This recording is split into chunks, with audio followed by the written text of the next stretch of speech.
TET जुलाई 25 के लिए आज का टॉपिक है कि पालाव का अनुकूलित अनुक्रिया का सिद्धांत। ठीक है, पालाव से क्वेश्चन एकदम टेट में 5 नंबर का पूछता है, जो बहुत ही इंपॉर्टेंट है। ठीक है, तो पालाव के बारे में पहले हम लोग जान लेते हैं कि पालाव थे जो वो रूसी वैज्ञानिक थे। इन्हें 1904 ईस्वी में नोबेल पुरस्कार मिला। इन्होंने कुत्ते पे प्रयोग किया। ठीक है, तो जितना भी मनोवैज्ञानिक थे किसी को नोबेल पुरस्कार नहीं मिला था। पालाव ही ऐसे वैज्ञानिक थे जिन्हें नोबेल पुरस्कार मिला था। ठीक है, तो पालाव का अनुक्रिया सिद्धांत का पहला सिद्धांत है कि पालाव ने क्लासिक थ्योरी दिया। ठीक है, क्लासिक थ्योरी दिया पालाव ने। दूसरा शास्त्रीय अनुबंधन सिद्धांत दिया। ठीक है, 2 नंबर में। तीसरा नंबर पे अनुकूलन का सिद्धांत दिया। ठीक है, 4 नंबर पे अधिगम का परंपरागत सिद्धांत दिया। ठीक है, 4 गो सिद्धांत इन्होंने दिया। पहला दिया क्लासिक थ्योरी, दूसरा दिया शास्त्रीय अनुबंधन सिद्धांत, तीसरा दिया अनुकूलन का सिद्धांत और चौथा दिया अधिगम का परंपरागत सिद्धांत। ठीक है, और पालो ने इस प्रकार की थ्योरी का क्या बोलते हैं कि इस प्रकार की थ्योरी को दिया। ठीक है, 8 प्रकार की थ्योरी को स्किनर ने दिया था, इस प्रकार की थ्योरी को पालो ने दिया था। ठीक है, इस प्रकार इसका अर्थ होता है स्टिमुलस। स्टिमुलस मतलब होता है उद्दीपक। ठीक है, प्रयोग पालो ने कुत्ते पे प्रयोग किया जाता है। तो प्रयोग इन्होंने क्या किया, जब कुत्ते के सामने भोजन रख दिया, ठीक है, जो हमारा उद्दीपक है। ठीक है, जैसे ही भोजन रखा तो कुत्ते में लार की वृद्धि हो जाती है। ठीक है, इसमें दिया हुआ है पालो ने अपने सिद्धांत का आधार अनुबंधन को माना है। ठीक है, तो अनुबंधन क्या हो गया कि अनुबंधन एक ऐसी प्रक्रिया है जिसके द्वारा उद्दीपन तथा अनुक्रिया के बीच एक साहित्य स्थापित हो जाता है। ठीक है, तो पालो ने सिद्धांत का आधार किसको माना, अनुबंधन को माना है। अनुबंधन एक ऐसी प्रक्रिया है जिसके द्वारा उद्दीपक तथा अनुक्रिया के बीच एक साहित्य स्थापित हो जाता है। इसका एग्जाम्पल देखिए हम समझ सकते हैं कि स्कूल में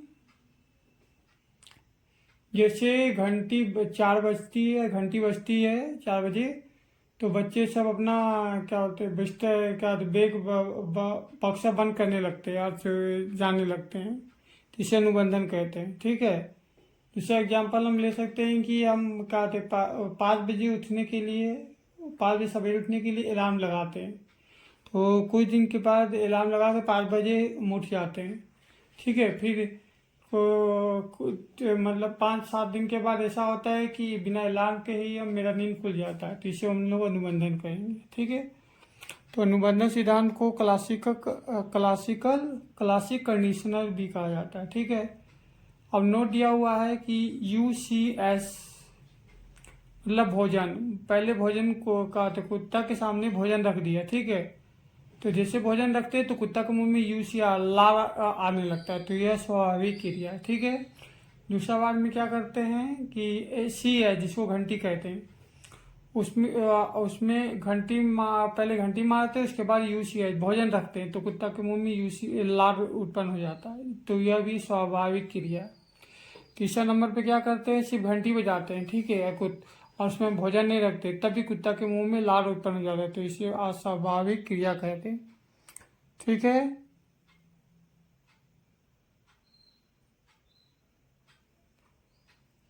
अब पाउला का ये अनुकूलित अनुक्रिया का सिद्धांत ये खत्म हो गया। अब इसका क्वेश्चन अगला वीडियो में।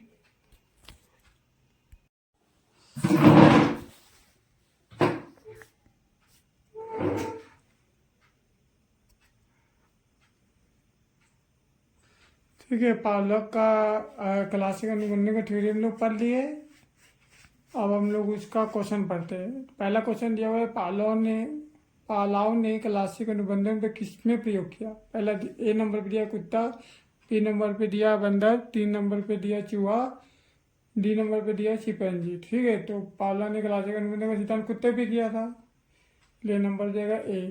ठीक है, दूसरा नंबर क्वेश्चन दिया हुआ है, एक बालक एक बात जनने के बाद अंगीठी से दूर रहता है, तो यह उदाहरण है। ठीक है, मतलब एक बार जलने के बाद आग से जल जाता है तो वह फिर आग के पास नहीं जाएगा, तो ये उदाहरण क्या चीज़ होता है। ए नंबर दिया प्रयास और मृत्यु सिद्धांत, बी नंबर दिया क्रिया अनुबंधन का सिद्धांत, तीसरा दिया शास्त्रीय अनुबंधन का सिद्धांत, डी नंबर दिया अंतर्दृष्टि सिद्धांत। तो सी नंबर हो जाएगा शास्त्रीय अनुबंधन का सिद्धांत। ठीक है, और तीसरा नंबर क्वेश्चन दिया है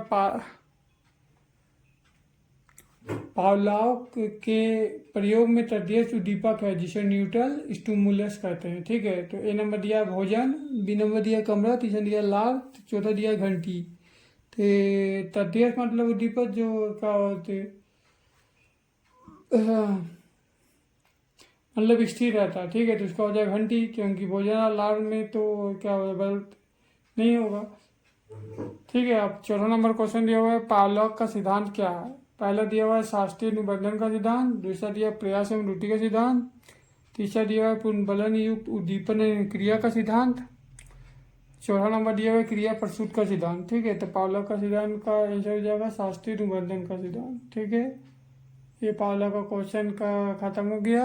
अगर ये आपको वीडियो अच्छा लगा तो चैनल को सब्सक्राइब एवं लाइक जरूर करें। Thank you to watch.